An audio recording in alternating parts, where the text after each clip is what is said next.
My name's Christopher Swarth, Swarth. Perfect. Okay, Chris, when did you join WFO?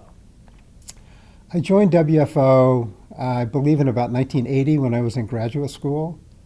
But then my membership lapsed for probably 25 years when I moved to Washington, D.C., and I rejoined when I returned to California in about 2014, something like that.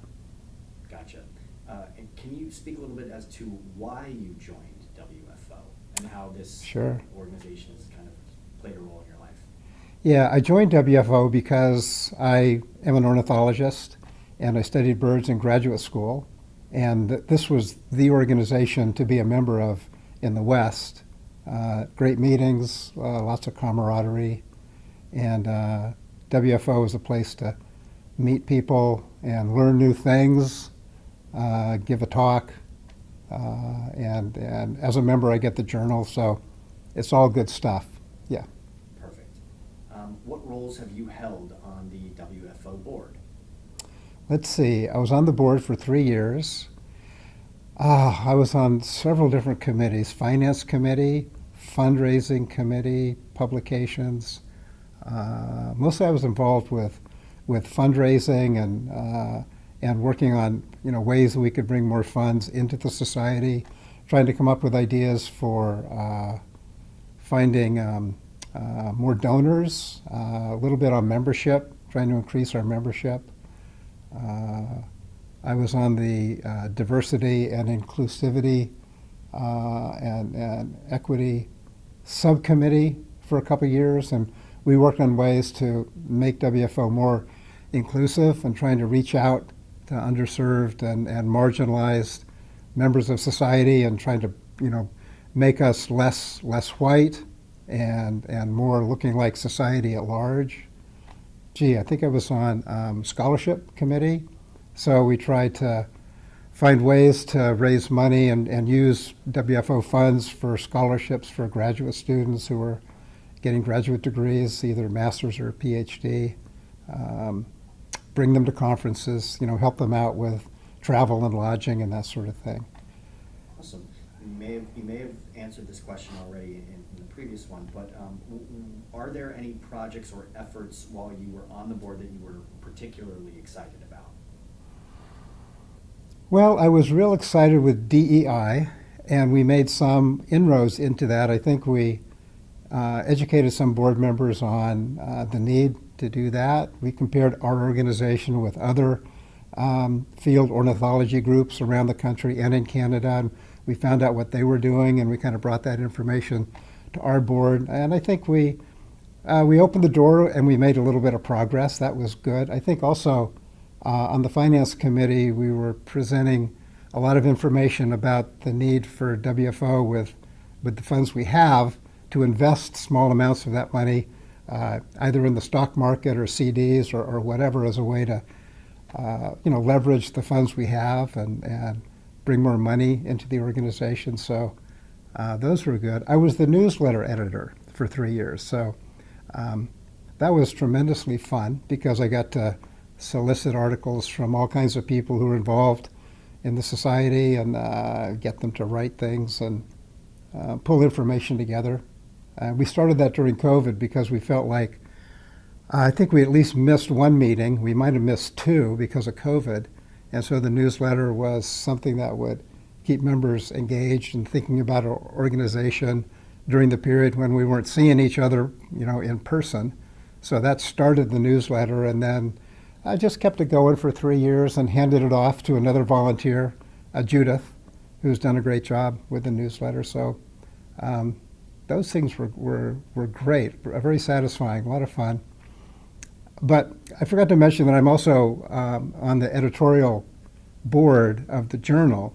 And so one thing I do is when I'm given a paper that's a manuscript that's going to be considered for publication, all our articles are peer reviewed. And so associate editors have to find reviewers who will read papers and then give us feedback, is this a good paper to publish? What changes need to be made? And so my job is to find reviewers and get these articles written. But I like doing this because I learn a lot about current ornithology. Manuscripts that have not yet been published come in, and so I get to see what is the current work people are doing. So it's super educational for me, and that's great. And I'm still doing that. I'm not on the board, but I am on the editorial board, so I continue to help our head editor, get the papers organized and reviewed and edited and all that sort of stuff. That's excellent. And that kind of takes me to my next question here, which is what makes WSO publications stand out? Our publications that are very well written. It's solid science. It's important science on conservation, ecology, basic biology of birds. And we are the one group that's doing this in the West, in Western North America. So the papers that are published are widely disseminated. They're important for other researchers doing basic science. They're important for conservation biologists who are trying to craft plans to protect habitats and improve populations. And then the papers are, we have a lot of grad students who write papers, so it's a great opportunity for them to get into the scientific literature and learn how to craft a paper. And our journal has a real high acceptance rate. So if you submit, there's a better than 50% chance that your paper will be accepted and eventually published. Whereas some of the other journals that are more molecular or genetics or physiology are more difficult to get published. And we have an editor who is also very, really willing to go the extra mile with an author to help them get their paper into good shape. So for first authors, our journal is really a great outlet. It's a great thing. That's awesome. The Swarth Award, what is that? Oh, yeah. And what is your involvement in that? And if you could just give us a little bit of the history on the Swarth Award, that would be great. Sure. Well, when I was living in Washington, D.C., I learned from Phil Unit, who's our editor of our journal, that a new award had been created with WFO, and it was the Harry Swarth Award, Research Award. And he's my grandfather, and he's an ornithologist, I'm an ornithologist, and so it was just mind-boggling to see how he had been selected. He was a major figure in ornithology in the West from 1896 to about 1935. And I know his life pretty well, though I never met him. He died in 1936, so way before I was born. I never knew him, but I certainly knew of him. And I got to know him much better in retirement because I wrote a couple of books about him. One book is based on a field trip he took when he was 17, where he and 3 other ornithologists in Los Angeles got a wagon and 2 horses, and they walked and they rode their horses and their wagon to southern Arizona, to the Huachuca Mountains, where they studied for 3 months. And he wrote some notes about this that were never published. He was a teenager, so I published his notes. And then I wrote a second book about him at the end of his life when he had a manuscript that he had completely prepared but never published. And it was a summary of all the research he did in British Columbia, Western BC, and Southeast Alaska, where he spent like 5 different expeditions to that area, collecting birds and studying them and then writing about their evolution and how he hypothesized that these birds colonized this area. So it's a great book, manuscript, never published. I found it in a box like 4 years ago, and I wrote it up and got it published. So he's the writer, I'm kind of the editor, and we've got essays, and actually Phil, who is our editor of the journal, has a nice essay in the book. So Harry contributed to really seminal studies of scrub jays, wrens, fox sparrows, grouse, as well as regional avifaunas, where you take a whole area like Arizona, and he wrote several books on all the birds of Arizona. So he was a researcher. He worked at Cal Berkeley, and then he worked at the California Academy of Sciences in San Francisco, and that's where he finished off his career there. So it's just super exciting to see that he was recognized by the board at the time this must have been 10 years ago, and they said, hey, let's name a new research WFO award. And so the award's given every year or two to a researcher who sort of exemplifies excellent research in the West. And we've given it to 2 Alaskans, someone from New Mexico, someone from California. I think there's been maybe 5 so far. That's great. It's thrilling. And we're giving an award out tonight at the banquet. Yeah, that's fascinating. Yeah.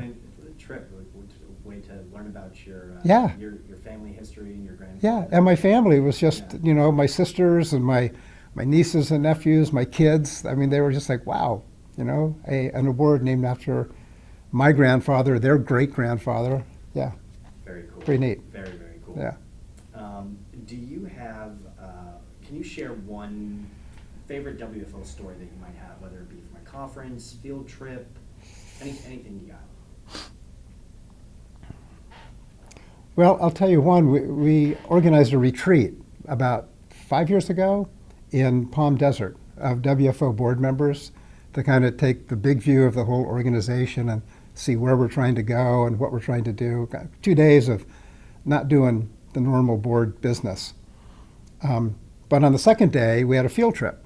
And the field trip was down to the south end of the Salton Sea, which is not far from Palm Desert. And there we were going to meet Guy McCaskey, who's one of the founders. And Guy has been going to the Salton Sea for 50-odd years. He's written a book about it. He knows the Salton Sea, Imperial Valley and all that. Anyway, he met us, and we did a lot of birding, and then we came to this one spot to look at birds. It was just a shallow pan of water, not much to look at or think about, but often shorebirds like these places. And so we stopped there, and we got out, and there's about 15 of us, and we're all looking down this shallow pan of water at the other end, about 100 yards away.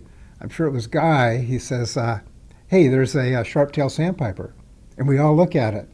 And Guy turns to us and says, this is the first one I've ever seen in Imperial County. And he was really thrilled. So, I don't know, I think we all got a kick out of that we happened to be with him at the time. He got it's not a life bird, but a new county bird.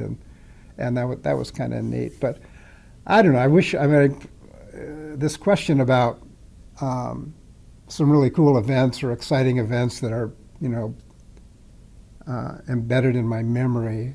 I'm sure I could think of some others, but I think listening to some great talks, learning new science, and hearing speakers who were funny and knowledgeable. Hearing for us, like the leaders in our field, like Peter Pyle, Kimball Garrett, and others. These guys have deep knowledge about ornithology and birds in the West, and when they give a talk, it's super well prepared, and they're also pretty funny. So ornithologists do like to laugh now and then. That's good. Yeah. Yeah, it's been so interesting. And we interviewed Guy a couple hours ago, hour or two ago, and he had some great stories as well. I'm sure. Yeah. Yep. Sean, anything else specific? Chris, you did a great job. Are we good on time? Do we have time for one more, or we gotta The get it? next one's here. I don't know the next one's here. If I don't come back, then keep going. Okay, let's see what we got here. I guess there's one We question. have the next one. There's Okay, one- the next one is here, so. I'm gonna do one more, because this is one. What advice would you give to young birders, young people interested in ornithology? What advice would you have for them? What advice would I give to young ornithologists who want to make a career in the field? I would say meet as many people as you can. Go to a good university that has a great program in evolution and ecology. Get as much field work in your realm of expertise as possible. Learn to write up your notes and get your ideas published, even at a young age. It's never too young. Yeah. We've been seeing that here, lots of Oh, young yeah. people, which has been really cool. Great. Yeah, I think we're good. That was Okay. perfect. Thank you so much. Sure. That was great. Roll